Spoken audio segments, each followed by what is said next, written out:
Samir was a quiet boy. He didn't talk much at school, but when he did, it was usually about his father. "My dad works for the government," he would say, eyes bright. "He's a hero. He saves people." The other kids didn't believe him. They laughed behind his back and called him names like Secret Agent Boy and Spy Kid. Even his teachers gave each other strange looks whenever he told stories about his father going on missions or helping the country. One day during morning assembly, the principal made an announcement. "Next week is career day," she said. "Everyone must bring one parent to talk about their job." Samir's classmates turned toward him, grinning. "Will your dad come?" one of them asked, smirking. "Maybe he'll parachute into the schoolyard." Samir just smiled and said softly, "If he's not on a mission, he'll try."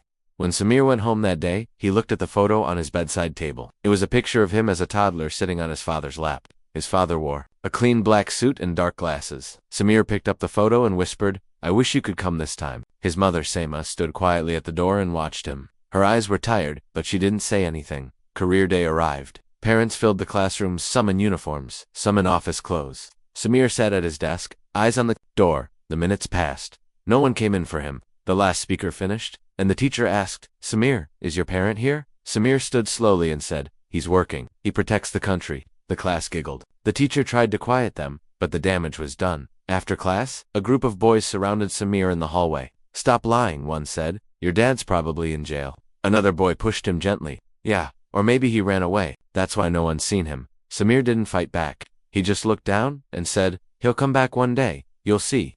That afternoon, Samir got into trouble. One of the boys said he pushed him, though he didn't. The school called his mother. When Seema arrived, she looked worried but calm. The principal sat her down. "Your son keeps telling strange stories about his father," she said. "He told students today that his father works in a secret mission. Is that true?" Seema looked at Samir. He sat quietly, hands folded. She didn't answer directly. "His father is not around," she said. "But that doesn't mean he's lying." The principal frowned. "We're concerned he might be imagining things, maybe even traumatized. We've decided to involve child services. He needs to talk to someone." Samir's eyes widened. "I'm not crazy," he said. "He's real." The principal nodded politely. "Of course, dear, but let's just be sure." The next day, 2 police officers came to the school. They were kind but firm. One knelt in front of Samir. "Son, can you tell us your father's full name?" "Captain Farouk Ali," Samir said proudly. "He works for the Intelligence Bureau." The officers looked at each other. "And where does he live?" "We don't know. He moves a lot. Sometimes he calls us. Sometimes he doesn't." One officer, Officer Billa, opened a laptop and searched the name.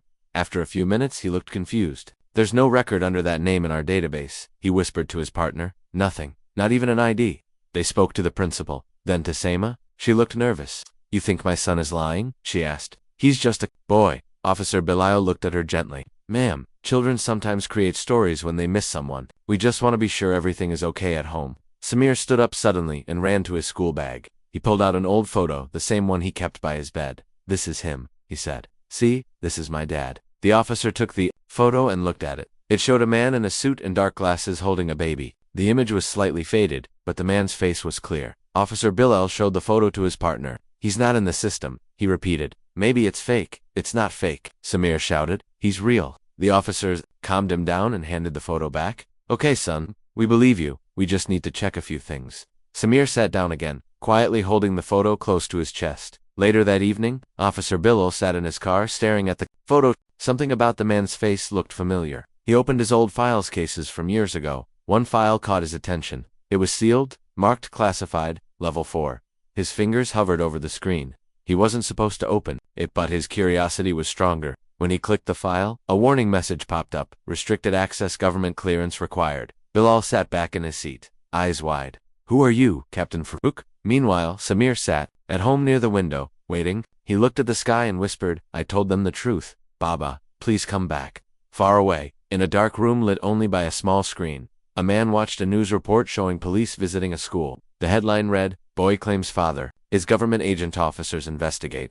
The man stared at the screen, his jaw tight. He picked up a phone, pressed one number, and said, "They've found the boy. I'm coming." The screen went dark. Samir sat by the window, hugging his knees as rain tapped gently against the glass. The school day had been hard. After the police visit, whispers followed him everywhere. "That's the boy who lies about his dad," some students said. Others simply stared. Teachers treated him gently, like he was fragile. But Samir wasn't fragile. He was just waiting for the day his father would return and prove everyone wrong. At home, his mother was unusually quiet. She moved around the kitchen without saying much. her mind clearly somewhere else. Samir watched her from the hallway. Am I in trouble, Mama? He finally asked. She turned around, startled. No, Beta, you're not in trouble. Then why are the police looking for Baba like he's a ghost? Her hands trembled slightly as she dried them on a towel. Because your Baba is not an ordinary man, she said softly. He does things most people wouldn't understand, and that scares them. Before Samir could ask more, there was a knock at the door. Not the usual gentle knock of a neighbor, but a sharp, official kind. Seema opened it cautiously. 2 officers stood there again. One of them Officer Billo. We're sorry to bother you again, he said politely. May we come in? Seema hesitated, then stepped aside. Samir sat quietly as they entered. Officer Bilai looked at him kindly. Samir, can I ask you a few more questions? Okay, he replied. When was the last time you saw your father? About a year ago, Samir said without hesitation. He came in the middle of the night. He brought me a chessboard and told me to always think 5 moves ahead. Billo blinked, surprised. That's very specific. He always says smart people don't talk big, they think big, Samir added. The second officer, stern and quiet, leaned forward. And where did he go after that? He just said, I'll be back when it's safe. Then he left through the back gate. The officers exchanged a glance. Seema sat on the edge of her seat, her knuckles pale. From gripping her scarf tightly, Officer Bilal took out the photo Samir had shown at school. Where was this taken? Our old house, Samir said. Before we moved here. Do you still have anything else that belonged to your father? Samir nodded. A box under my bed? Bilal stood. May I see it? They followed Samir into his room. He pulled out a small wooden box. It had a simple metal latch. Inside were little things: an old wristwatch, a lighter with an eagle engraved on it, and a folded envelope. Bilal opened the envelope carefully. Inside was a letter. Samir, it began, if you are reading this, I may be gone for a while, but remember, truth always finds a way. Don't be afraid of who I am. One day, you'll understand why I had to leave. Trust no one except your mother. And if you ever feel watched, stay calm. I am always closer than you think. It was signed, your father Farouk Ali. The officers stood in silence. Bilal handed the letter back. This is ... unusual. The second officer stepped outside to make a call. Bilal stayed behind. Your father ever talk about enemies? He used to say there are people who want silence more than truth, Samir replied. Bilal nodded slowly. That sounds like something a real intelligence officer would say. Just then, the second officer returned with urgency. We have to go, he whispered to Bilal. Bilal looked puzzled but followed without question. Before leaving, he glanced at Seema. Ma'am, lock the doors tonight. After they left, Seema immediately closed the curtains and locked all windows. Samir watched her carefully. Mama, is something going to happen? She kneeled in front of him. Whatever happens, remember, your father is not the villain. He is the kind of man who walks into fire so others don't burn. That night, Samir couldn't sleep. Around midnight, he thought he saw movement outside the window. A shadow, tall and still. He blinked, and it was gone. He told himself it was a dream, but deep down, he wasn't so sure. Across the city, Officer Billo sat alone in the station, going through restricted files. He had pulled a few favors from an old contact in Defense Intelligence. When he entered a clearance code, from the letter in Samir's box 3 digits carved into the lighter, the screen blinked and opened a folder. Agent 904, status missing in action. The profile had one picture. It matched the man in Samir's photo. Farouk Ali, real name, classified. Known missions redacted. Last known assignment redacted. Billo leaned back in his chair. He's not lying, he whispered to himself. Samir woke up to the sound of birds chirping outside his window. The sun had just started to rise, painting the sky with soft orange light. But the peace of morning couldn't erase the heaviness in his chest. Everything felt different now, tense, like the world was holding its breath. He looked over at the chessboard beside his bed. The single pawn he had moved the night before stood alone, a quiet reminder of his father's words, always think 5 moves ahead. Downstairs, his mother was already awake, making breakfast as if nothing had changed. But Samir noticed her glancing at the window every few seconds, her hand tightening every time a car passed outside. Mama, he said as he sat at the table, are we being watched? She didn't answer immediately. Maybe, she said softly, pouring him a glass of milk. But it's not always a bad thing to be noticed. Sometimes, it means you're important.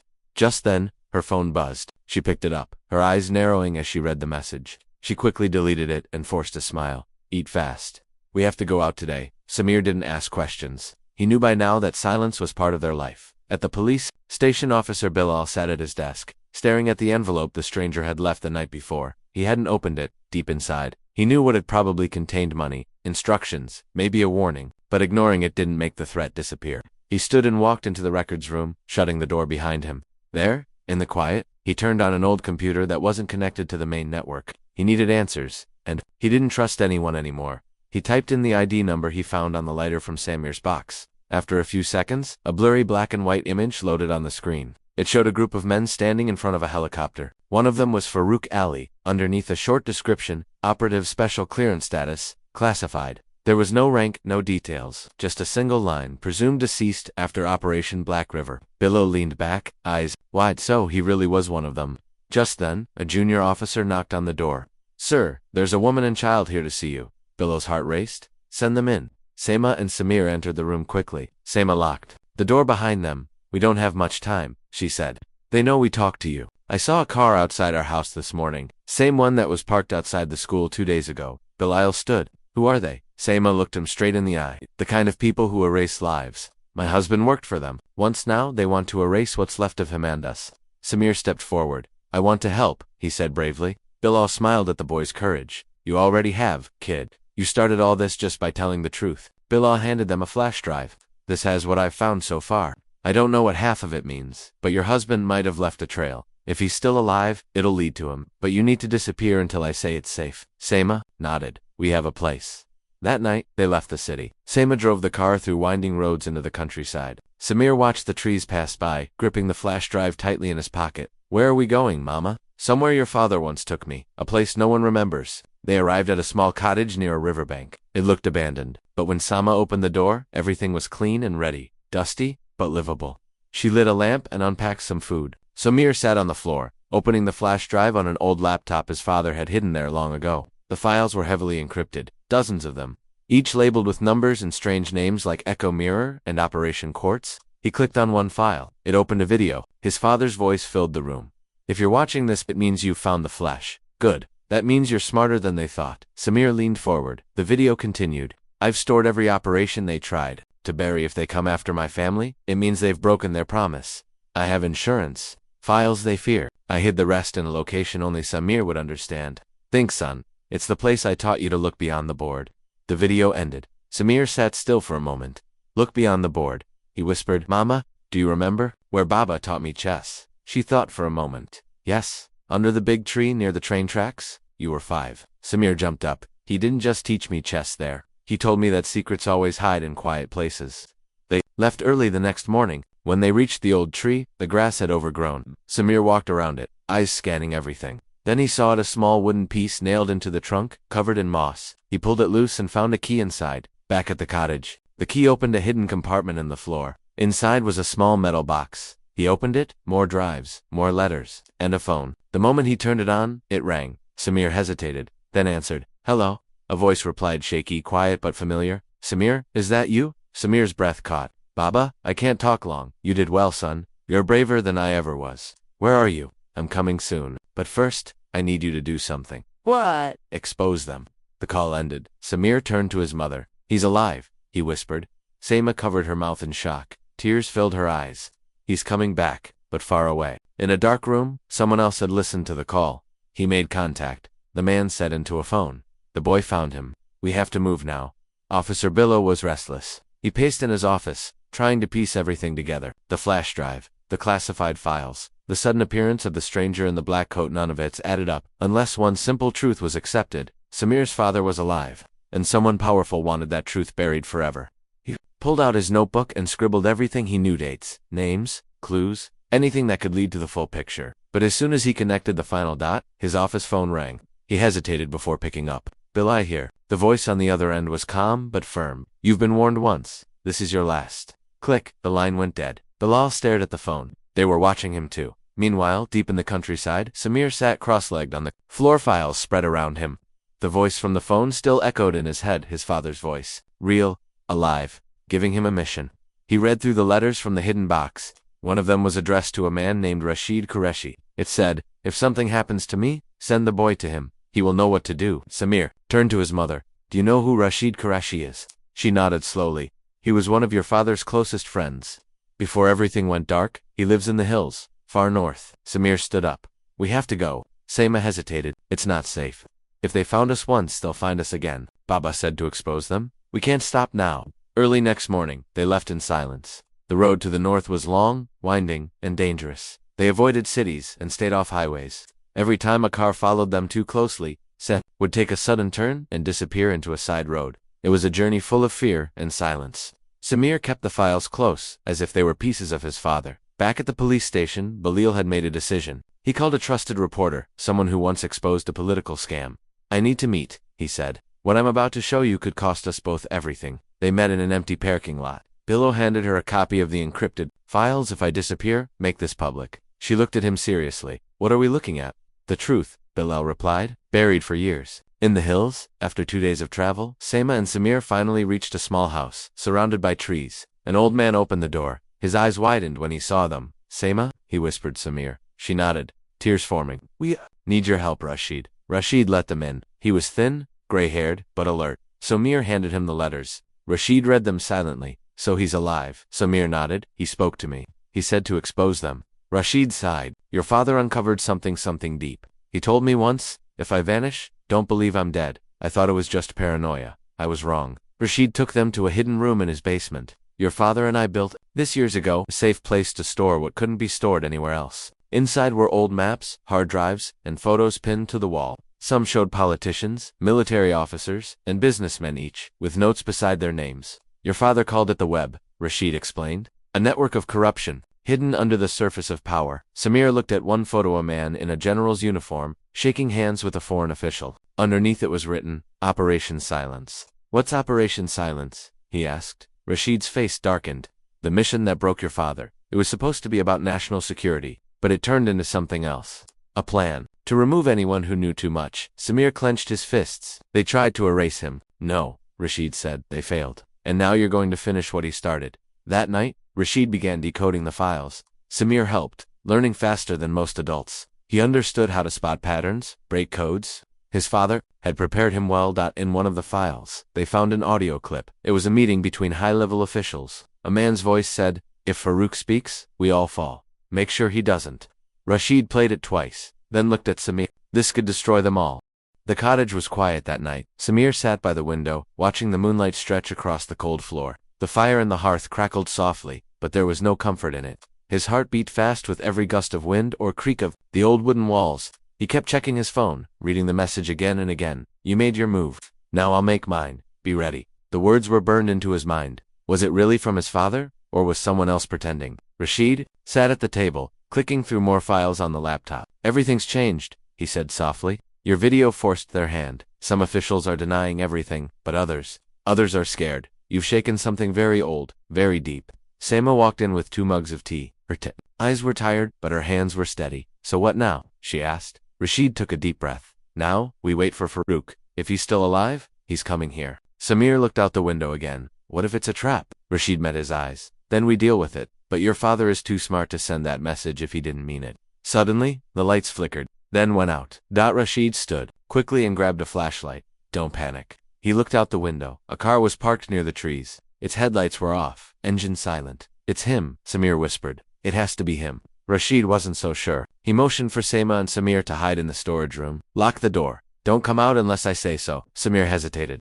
But now, Samir, his mother said firmly, pulling him toward the back. Rashid opened the front door slowly, stepping onto the porch. A tall figure stood just beyond the trees. Who are you? Rashid called out. The man took a few steps forward. It's me, Rashid. Don't shoot. Rashid froze. He knew that voice. The man stepped into the moonlight. His beard was thick, hair longer, but the eyes were the same. Rashid lowered the flashlight slowly. Farouk nodded once. I saw the video. Samir did well. Better than I hoped. Rashid stepped closer and gripped his shoulder tightly. We thought you were dead. Farouk gave a tired smile. So did I inside. Samir and Seima heard the voices. She unlocked the door, and Samir ran out before she could stop him. He burst into the front room. His eyes widened. The man standing there was older, thinner, but Samir knew that face. Baba, he whispered. Farouk turned around slowly. His face broke into a smile, and he opened his arms. Samir ran forward, tears already spilling. I knew you'd come back. He sobbed. Farouk knelt, hugging him tightly. You were so brave, Samir. I'm proud of you. Seima stood by the door, her hand over her mouth, tears rolling down her cheeks. Farouk looked up. Saima. She nodded, unable to speak.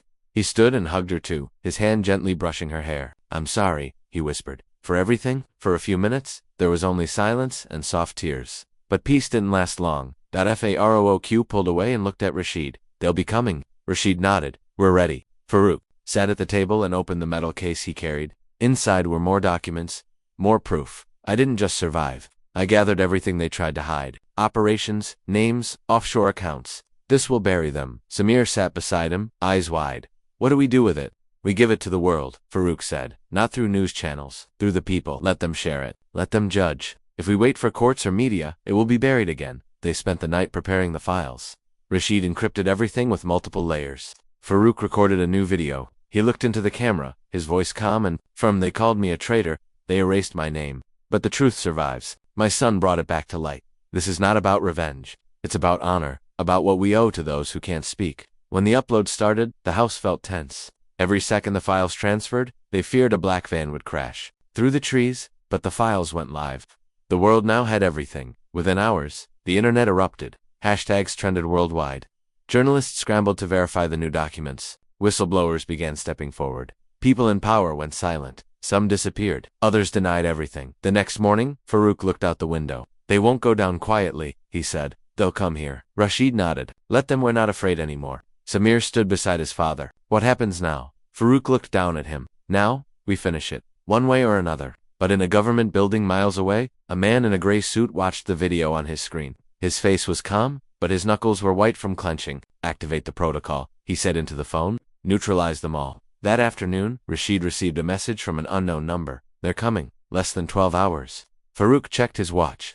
Then we move now. They packed what they needed: drives, files, equipment, and left the cottage before sunset. Farouk led them through old mountain paths. Only he and Rashid knew. The destination was a small village where an old friend worked as a journalist. Along the way, Samir asked his father, "Were you scared when you were gone?" Farouk paused before answering, "Yes, every day. But thinking about you, your mother, that kept me alive." Samir took his hand. "I wasn't scared. I knew you'd come," Farouk smiled. "You were braver than I ever was." As the sun dipped below the horizon, the group reached the village. Smoke rose gently from the chimneys, and distant laughter echoed from homes, unaware of the storm building around them. But Farouk knew it was only the calm before the final fight. The village was peaceful, almost too peaceful. Farouk looked around carefully as they entered, scanning faces and windows. He didn't trust calm places anymore. Behind him, Samir walked close, his small hand wrapped tightly around Farouk's fingers. Seima and Rashid followed with bags, full of hard drives and documents, truths that could shake the entire country if it fell into the wrong hands. They reached a small stone house at the edge of the village. An old man opened the door. His thick glasses sat crooked on his nose, but his eyes were sharp. "You took your time," he said in a gruff voice. "Come in." Farouk smiled faintly, still angry. "Always," Yusuf replied, stepping aside. "Angry at the world, not at you." They entered quickly. Inside, the house looked like a mix of a newsroom and a safe house. Computers buzzed, papers lay scattered across tables, and walls were filled with maps, photos, and names connected with red thread. Yusuf had been a journalist once before. He was silenced for asking the wrong questions. But he never stopped digging. Farouk handed him the final drive. "Everything is here. More than what's been released. Names, orders, recordings." Yusuf inserted the drive into his computer. He didn't say anything for a long time as he clicked through files. Finally, he leaned back in his chair. "This isn't just news. This is a war." Farouk nodded. "And it's time to end it." While Yusuf prepared the files for a global release, Samir sat with his mother in a small corner. "Are we safe now?" he asked quietly. Seima brushed his hair back. "Not yet, but soon." That night, the family stayed in a hidden basement under Yusuf's house. It was cold, but secure.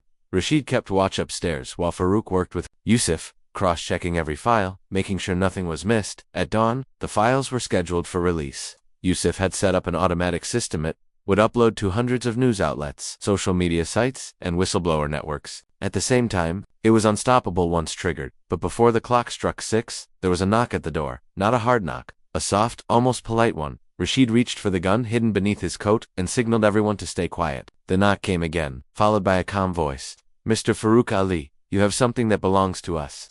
Farouk stepped toward the stairs, but Rashid stopped him. "Let me talk." Rashid opened the door slightly, just enough to see the man. Standing outside, he wore a clean black suit, his expression unreadable. Behind him were 3 more men, all silent, hands by their sides. No badges, no uniforms, but their presence screamed danger. "We don't want blood," the suited man said. "Just the files. Delete them, and we walk away. No one gets hurt." Rashid laughed bitterly. "You've already hurt enough people." The man smiled. "And we can hurt more. Choose wisely." Rashid closed the door slowly and locked it. He turned to Farouk. "They're bluffing. They don't know we already sent the first batch." Farouk nodded. "We stall. Just a little longer." Samir heard everything from the basement. His heart raced. He looked at the countdown on the screen. 4 minutes to upload. Outside, the men began surrounding the house. One lit a flare and tossed it onto the roof. Smoke began to rise. They weren't going to wait. Farooq climbed down into the basement. Samir, listen to me. He knelt in front of him. I need you to stay here with your mother. Do not come up, no matter what happens. Samir's eyes welled up, but Baba Farooq touched his cheek. You already saved me. Now let me protect you. Upstairs, Rashid opened a window and fired a warning shot. The men scattered briefly, but they regrouped fast. One of them threw a tear gas canister through the back window. It rolled across the floor hissing. Farooq grabbed a blanket, wrapped it around the canister, and threw it back out. The house was filling with smoke. We're out of time, he told Yusuf. Hit the trigger. Yusuf pressed the final button. The upload began. But at the same moment, the front door burst open. The men rushed in. Farooq and Rashid fought back, but they were outnumbered. News of the raid spread like wildfire. Within hours, television screens across the country displayed images of the black-suited men being taken into custody, faces hidden behind masks and hands cuffed behind their backs. Headlines shouted, "Whistleblower. Family survives attack. Missing Agent Farooq Ali found alive," and Truth Uploads sparks nationwide inquiry. Crowds gathered outside government buildings. Protesters held signs with Samir's name, calling him a national hero. People who once doubted his story were now speaking up, apologizing, even crying during interviews. But in the small village house, the family stayed quiet. Samir sat in the back room, hugging his knees to his chest. The victory didn't feel like a celebration. His father was bruised. Rashid's shoulder had been dislocated. Yusuf had a deep cut on his forehead. And even though they had survived, the air in the house was heavy, like everyone was waiting for the next shadow to fall. Farooq sat at the kitchen table with Rashid and Yusuf. A map of the country lay spread before them, red circles marking known locations of those named in the leaks. They won't all go down without a fight, Rashid said. Some of them have deep roots, military ties, political immunity. They're scared now, Yusuf added. Scared of exposure? Farooq looked at both of them, which is why we push harder. This isn't just about survival anymore. This is about changing the system, and we can't stop here. In the next room, Seema sat beside Samir. She placed her hand gently on his shoulder. You okay? She asked softly. He nodded. I didn't think it would feel like this. Like what? Like we won, but still lost something. Seema sighed, wrapping her arm around him. That's what truth does. It doesn't give you everything. It only shows you what's real. And sometimes, that hurts. Samir leaned into her shoulder. I just wanted Baba back. But now that he's here, it feels like we're still running. Later that evening, Farooq called Samir into the main room. I need to show you something. He placed a small red folder on the table and opened it. Inside were photographs, old ones of Farooq in military uniform, standing next to powerful men. But one photo stood out. It showed a younger Farooq with a boy about Samir's age, standing outside a compound in the desert. That's not me, Samir said, confused. It's not, Farooq replied. It's your brother. Samir's eyes widened. I have a brother. Farooq nodded slowly. Before I went underground, I was assigned to protect a child, the son of a whistleblower. We grew close. He was like family. But when his father was taken, the boy disappeared. I searched for years, and then I found out. He survived. But he was taken in by the same people who tried to erase me. Samir's voice was barely a whisper. Where is he now? Farooq looked him straight in the eyes. He's working for them, but I believe he doesn't know the truth. I think they lied to him, made him believe I was the enemy. Why are you telling me this now? Because I need your help to reach him. Samir's heart pounded. How? There's a location in the mountains. A base they still control. My last message to him was sent there. If he's still there, we may have one chance to bring him back. Seema stepped into the room, overhearing the last part. You're not taking Samir with you. He's not a child anymore, Seema. He's my child. Farooq stood silently for a moment. He's the only reason I'm alive right now. He has a gift. The way he thinks, connects dots, reads people. I don't want to put him in danger, but I need his mind. Samir stepped forward. I want to go. Seema looked at him, her face tight with fear. You don't understand how dangerous this is. Yes, I do, Samir said quietly. I knew when I showed Baba's photo at school. I knew when the police came. I knew when the men came to the house. But I didn't stop then, and I won't stop now.